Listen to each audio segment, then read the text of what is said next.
আজিৰ দিনটো এটা বিশেষ দিন, কাৰণ এটা অভাৱনীয় ঘটনাৰ আমি কোনোদিনে মানে মানি ল'ব নোৱাৰা এটা ঘটনাৰ আজি সম্পূৰ্ণ 11 মাহ।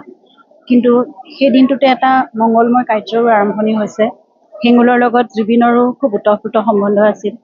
বহুত গীত তেওঁ গাইছে বহুত দিনৰ পৰা, আৰু বাবলু আৰু জুনৰ লগত আমাৰ সংকল্পজিৎ হাজৰিকাৰ, পংকজ হাজৰিকাৰ কথা কৈছোঁ, তেওঁলোকৰ লগত আমাৰ বহুত ঘৰুৱা সম্পৰ্ক।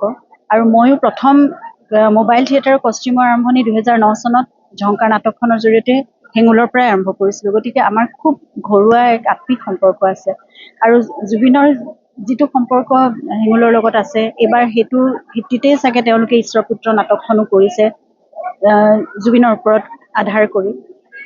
কাহিনীটো যেতিয়া তেওঁলোকে কৰিবলৈ সিদ্ধান্ত লৈছিলে, সেইখিনি সময়ত বাবলুৱে কেইবাবাৰো মোৰ লগত ফোনতো কথা পাতিছে, ঘৰত গৈও তেওঁলোকে শুনাইছে, অনুমতি ল'বলৈও সেই কথাখিনি পাতিছেগৈ। কিন্তু অনুমতি দিয়াৰতো কোনো প্ৰশ্নই নাহে, কাৰণ নিদিয়াৰ কাৰণ জুবিনৰ ওপৰতে এখন নাটক কৰিবলৈ লৈছে, আৰু খুব সুন্দৰ এটা কনচেপ্টত, আৰু খুব ভাল এইবাৰ নাট্যবৰ্ষ হ'ব আমি আশা কৰিছোঁ। খুব সুন্দৰ নাটক লৈছে, ঝংকাৰখন পুনৰবাৰ কৰিবলৈ লৈছে, খুব সফল মঞ্চ সফল নাট এখন, বাণিজ্যিকভাৱে সফল এখন নাট। ঈশ্বৰপুত্ৰখন খুব সুন্দৰ নাটক হ'ব, সকলোৰে অন্তৰ চুই যাব পৰাকৈ, সকলোৰে আৱেগক চুই যাব পৰা এখন নাটক হ'ব।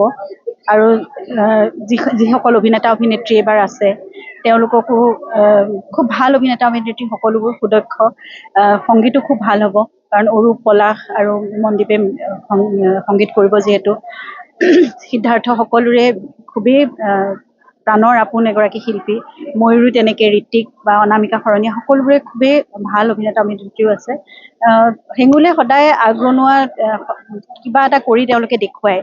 এইবাৰো মই ভাবোঁ তেওঁলোকে তেনেকুৱা ধৰণেই আগবাঢ়ি যাব, আৰু তেওঁলোকে বাণিজ্যিক দিশতো বা তেওঁলোকে খুব ভাল মূল নাটক যি নাটকৰ পৰা আমি নাটকৰ সোৱাদটো পাব পাৰোঁ, সেইখিনিও তেওঁলোকে অক্ষুণ্ণ ৰাখে। গতিকে ঐতিহ্য পৰম্পৰা সম্পূৰ্ণ হেঙুলে সেইদৰে আজি 39তম বৰ্ষলৈকে তেওঁলোকে কঢ়িয়াই নিছে। শ্ৰদ্ধাৰ প্ৰশান্ত হাজৰিকা বা ইলা কাকতিৰ সেই স্মৃতি বিজড়িত তেওঁলোকৰ প্ৰচেষ্টাক তেওঁলোকৰ সুপুত্ৰ বাবলু বা জুনে আগবঢ়াই লৈ গৈছে। সেইবাবে আমাৰ সেইখিনি কৃতজ্ঞতা আৰু সেইখিনি বিশ্বাস আছে।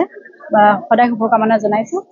এইবাৰো নাট্যবৰ্ষ সফল হওক, আৰু তেওঁলোকৰ যাত্ৰা চিৰযুগমীয়া হওক।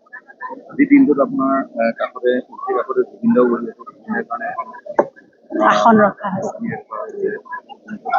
জুবিন সদায় মোৰ লগত আছে, জুবিন সদায় মোৰ লগত থাকে। আৰু মই আজি যদি দুখোজ দিবলৈ বা ইয়ালৈ মৰিয়নিলৈ আহি ৰাইজৰ মাজত কিবা এষাৰ ক'বলৈ, তেওঁলোকৰ মাজত বহি নাটক চাবলৈও মই সক্ষম হৈছোঁ, সেইখিনি জুবিনেই দিয়া শক্তি।